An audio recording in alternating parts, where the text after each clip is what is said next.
Once Human just got some brand new tricks. We're also going to have a near infinite energy link farm that includes multiple methods. I'm going to teach you how to get legendary blueprints and potential weapons. We're also going to go over additional farm details, tricks, and tips, as well as a whole bunch more. What's up, world? It's Utopia back in with another video. Today we're checking out all things Once Human. Okay, so let's just jump right into it. Let's get into the first topic here at hand, and that's how to get legendary blueprints and weapons. So I've seen a lot of people have legendary blueprints, a lot of people have had legendary weapons. They really don't talk about how they got them, or where you can get them, or how to obtain this, or even how to potentially farm the legendary blueprints itself, or the weapons in general. So there's two things to note with that. I'm going to showcase a farm that also links into something else later, and I'm going to tell you how to get the legendary blueprints off the bat if you want to, but I'm going to preface a warning with that. So first up, if you didn't know, most of the legendary blueprints that you're going to see out and about, in fact, I'm pretty sure all of them at this point, the blueprints in general, not the weapons, those have come from the wishing machine. Now this is actually possible through two different means. So quickly with this, there's two different ways of obtaining a legendary blueprint from the wishing machine. First up, the game doesn't really explain this to you, and it doesn't really showcase that overall,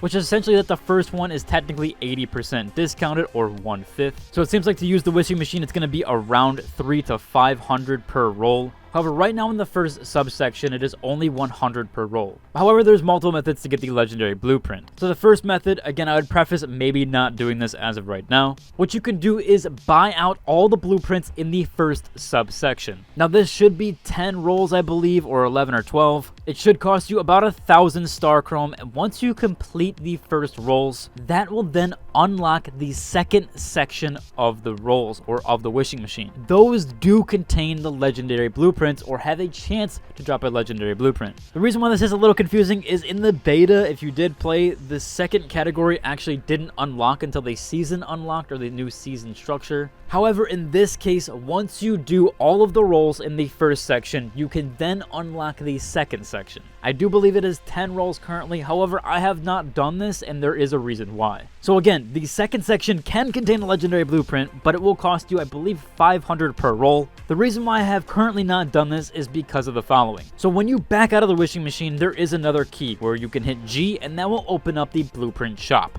Upon seeing the blueprint shop, you'll see that you can actually obtain and buy the blueprints out directly. So you don't have to go through the gacha system. You can spend a lot of Starchrom and get those blueprints out. However, they do cost around 8,000 each. There are a bunch of legendary blueprints in here. There's a lot of weapon legendary blueprints. It's going to be a little bit overwhelming at first. However, I'd preface maybe waiting or holding off. Now, more than likely, this will be the route to go for most people, although this is 16 rolls currently. So you can either roll the dice 16 times if you have 8,000 Starchrom, or you can just buy the blueprint out directly. However, my goal, or at least what I'm going to do, is I'm actually going to buy a gear set out first. The reason being is a 4-set bonus will only cost you 12,000 Starchrom. And a lot of the 4-set bonuses will literally make up whatever another weapon does, at least in my opinion. It seems like a lot of these are going to be really, really good, especially the Bastille set is going to be great for sniping in those PvP and guild versus guild areas. That's literally all we saw in beta, was people using snipers and the flame snipers, burn snipers. And the fact that it does so much damage, it's just going to be a really good set. There's multiple sets in here that are going to be really good. I think there's going to be a combination of either multiple sets here with a 2-set bonus and a 4-set bonus, or more than likely people are going to rock a 3 or 4-set bonus with the other weapon set bonuses, which do increase burn and shrapnel. It's probably going to be a back and forth mix there. However, I would recommend actually buying out a set or a gear set first before a weapon. Although either case, that's perfectly up to you. You can decide on that. Jumping over quickly, there is a potential another method to actually get a blueprint, or essentially more than likely just get a legendary weapon.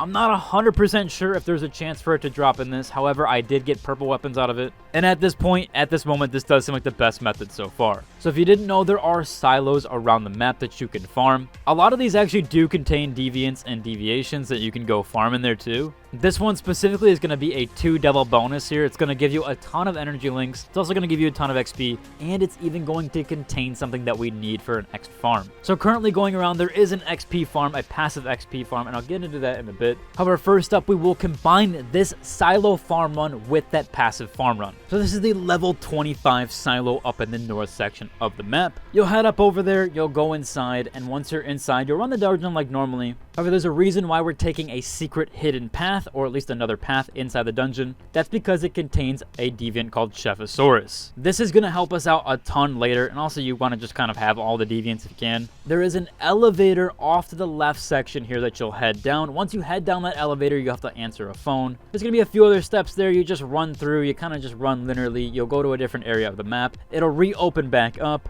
You'll down everything in there. Once everything is down, you can head back to the red portal. That will take you to this small room where there will potentially be a Chefosaurus in the corner. Now, unfortunately, when I filmed this, I actually didn't get it, but I got him 2 out of my 3 runs. So I didn't capture footage for it, but it will be in this corner section here. And then you also get an additional chest with this. Again, go back through the elevator, do the rest of the map. You'll down a boss at the very end of it. That'll drop another chest. No more deviants there with that, though. At least that I know of. And this has the potential of where you can get that purple or potential legendary weapon. Now, again, I don't believe anybody knows the drop tables here, but I have gotten several purple weapons from this. I do also believe you could do spider runs that might have a potential legendary weapon drop. However, I like this one because of how many energy links it gives, how much XP it gives, and how well it ties into the next farm. So there is this big XP farm that's going around, and it is absolutely insane to farm your battle pass level, to farm your regular level, and to get energy links nearly infinitely. And the reason why that ties in so well to everything with this guide here is that the Starchrom is in the battle pass that should then buy you the blueprints or get you the legendary blueprints. There is a ton of Starchrom in there. I believe it's like 4,000 or 5,000 Starchrom in the battle pass. Currently, I'm only 3,000 Starchrom from buying my 3-piece set that I really want,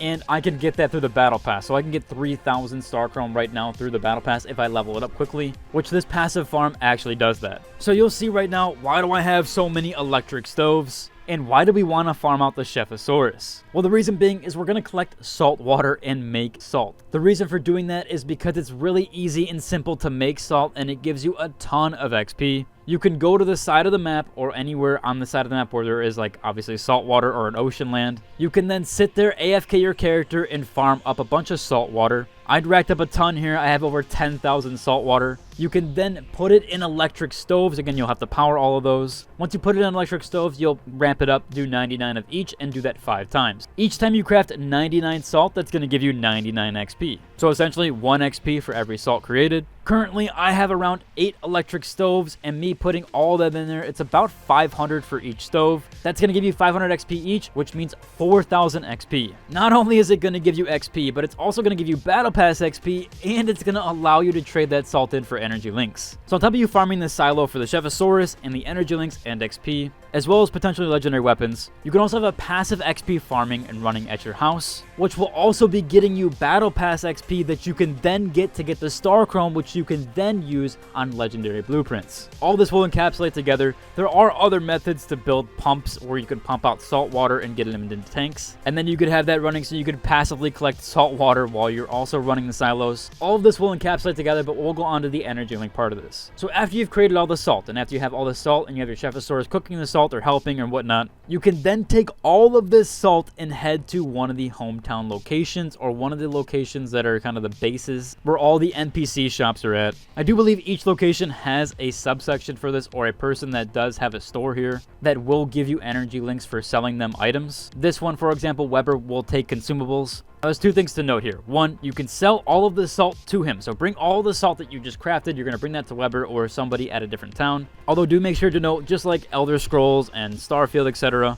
the vendors do have a limit or cap on their sell amount. So Weber, for example, will give you 25,000 energy links. This does seem to reset every week, and I believe it resets after a day here, so you might as well get all of your stuff in there now. He currently has 25,000 energy links that you can get from him. So just sell all your salt. Right now, when I have the 8 stoves running, I get close to around 4,000 energy links. There are some tricks there with that. You can select multiple using the S key at the bottom, or you can select everything in the consumable tab, although I would empty your inventory before doing this because you'll have to remove some. Otherwise, you'll end up selling like your entire inventory of consumables, and I'm sure you don't want to do that. Make sure you're checking for that, but I just use the S key, click on them, it takes 5 to 10 seconds. Then you can repeat this process over and over again with everything all aligning together. And just to go over that again, we got the energy link and XP and battle pass farm. That ties in with the silo that gives you the Chephosaurus that will help with the farm of the passive XP. That's also going to give you Battle Pass XP that's going to allow you to buy legendary blueprints, which you might have the potential of getting a legendary blueprint or legendary weapon inside the silos. All of that together should be an amount for the best farm currently,